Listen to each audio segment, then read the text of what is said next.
আমি বেনফিকার আত্মার মাগফিরাত কামনা করছি, কারণ প্রথম হাফ টাইমেই রাফিনহার জোড়া গোল, লামিনা ইয়ামালের ডি বক্সের বাইরে থেকে অসাধারণ এক গোল। প্রথম হাফ টাইমে বার্সেলোনা ৩, বেনফিকা ১। বার্সেলোনা বেনফিকার উপর যে অত্যাচার শুরু করছে ভাই ভাই মনে হচ্ছে বার্সেলোনা আজকে স্টেডিয়ামের ছাদ বন্ধ করে দিছে রিয়াল মাদ্রিদের মতো। তাছাড়া তো এমন হওয়ার কথা না। প্রথম হাফ টাইমেই ৩-১, পরের হাফ টাইমে কী হবে বলা যাচ্ছে না।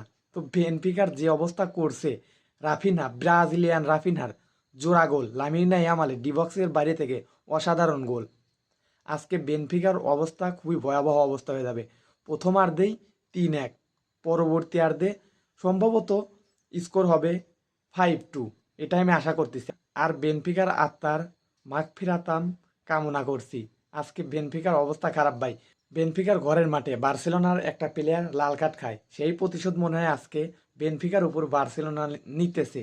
যেভাবে আক্রমণ চালাইছে ভাই, হাফ টাইম আসতে আসতে গোল 10টা হয়ে যায় নাকি সন্দেহ আছে।